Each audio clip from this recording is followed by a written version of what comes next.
Hello guys, welcome to all of you in my YouTube channel. So in today's lecture, I'm going to discuss section 151 of Bharatiya Sakshi Adhiniyam, which deals with the court to decide when questions shall be asked and when the witness are compelled to answer that questions. If you are new in this channel, so don't forget to like, share, and subscribe for more legal updates. तो आज के इस lecture में सिर्फ हम जो है section 151 को ही कवर करेंगे।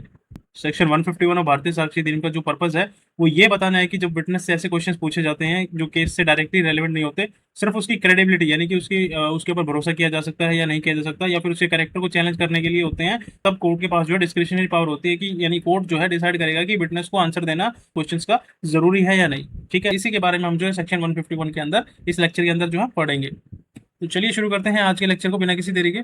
तो आज के इस वीडियो में हम सिर्फ जो है सेक्शन 151 को ही कवर करेंगे। According to the section 151 of Bharatiya Sakshi Adhiniyam, court to decide when questions shall be asked and when the witness compelled to the answer. According to the section 151 subsection 1, if any such question relate to the matter not relevant to the suit or proceeding, अगर witness से ऐसा question पूछा गया है जो कि case के fact से डायरेक्टली जो है रिलेटेड ही नहीं है, यानी कि इररेलेवेंट क्वेश्चन वगैरह पूछा गया है, except in so far as it affect the credit of the witness by injuring his character. लेकिन जो इररेलेवेंट क्वेश्चन पूछा गया है उस क्वेश्चन का पर्पस क्या है? विटनेस की क्रेडिबिलिटी यानी उसकी ट्रूथफुलनेस को जो है चेक करना है। अब जो है कोर्ट डिसाइड करेगा, यानी कोर्ट देखेगी कि विटनेस को जवाब देना पड़ेगा या फिर जो है आंसर देने की जरूरत नहीं है, यानी कोर्ट के ऊपर डिपेंड करेगा, यानी कोर्ट देखेगी। And may if it thinks fit the want the witness that he is not obliged to answer it.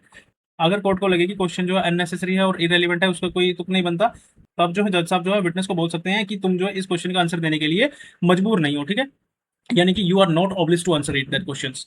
उस विटनेस को जो है बताया जाएगा कि आप जो है इस क्वेश्चन का आंसर देने के लिए बाध्य नहीं हो, यानी कि आपके ऊपर कोई ऑब्लिगेशन नहीं है, आप जो है मना भी कर सकते हो आंसर देने के लिए। सेक्शन 151 का सबसेक्शन 2 क्या कहता है? यहाँ कोर्ट को बताया गया है कि डिसीजन लेते टाइम जो है किन बातों का जो है ध्यान रखना है। ठीक है, और इन बातों का जो है कोर्ट ध्यान रखेगी। तो आइए जानते हैं क्लोज ए क्या कहता है। Such questions are proper if they are of such a nature that the truth of the imputation conveyed by them would seriously affect the opinion of the court as to the credibility of the witness. अगर जो है allegation, जो भी allegation लगाए गए हैं वो सच निकले और उससे जो है कोर्ट को लगे कि विटनेस बिल्कुल ही जो है ट्रस्टवर्दी नहीं है, तो ऐसा क्वेश्चन पूछना प्रॉपर है। फॉर एग्जाम्पल मान लेते हैं एक विटनेस है और क्रॉस एग्जामिनेशन के दौरान जो है एडवर्स पार्टी के एडवोकेट उससे जो है क्वेश्चन पूछते हैं कि क्या आप पहले कोर्ट में फॉल्स एविडेंस देने के लिए कन्विक्ट हुए थे। अगर ये बात सच हुई तो उस विटनेस की जो क्रेडिबिलिटी है वो तो बहुत ज्यादा गिर जाएगी ना, इसीलिए जो जज साहब जो है आंसर उससे करवा सकते हैं। क्लोज भी कहता है such questions are improper if the imputation relate to the matters और रिमोट इन टाइम। तो क्लोज भी यहाँ पर कहता है कि अगर एलिगेशन जो है वो बहुत पुराना हो तो उसका आज की क्रेडिबिलिटी से कोई खास रिलेशन नहीं है, और of such a character that the truth would affect only slight the credibility. और साथ ही क्लोज भी कहता है कि या फिर जो है एलिगेशन इतना छोटा हो कि विटनेस की क्रेडिबिलिटी पर कोई खास असर उसके ऊपर यानी कोई भी खास इफेक्ट ना पड़े। अब आते हैं क्लोज सी पर। तो क्लोज सी कहते हैं such questions are improper if there is a great disproportion between the importance of evidence. तो यहाँ पर जो है कोर्ट कंपेयर करेगी कि विटनेस का एविडेंस देना यहाँ पर कितना इंपॉर्टेंट है या फिर कैरेक्टर पर लगाया गया एलिगेशन कितना सीरियस है। अगर एलिगेशन बहुत सीरियस है लेकिन विटनेस का जो एविडेंस है बहुत ही छोटी सी इंपॉर्टेंस का है, तो कोर्ट ऐसे क्वेश्चंस को जो है अलाउ नहीं करेगा। अब आते हैं क्लोज डी पर। द कोर्ट में if it's is fit draw from the witness refusal to answer the inference that the answer if it's given would be unfavourable.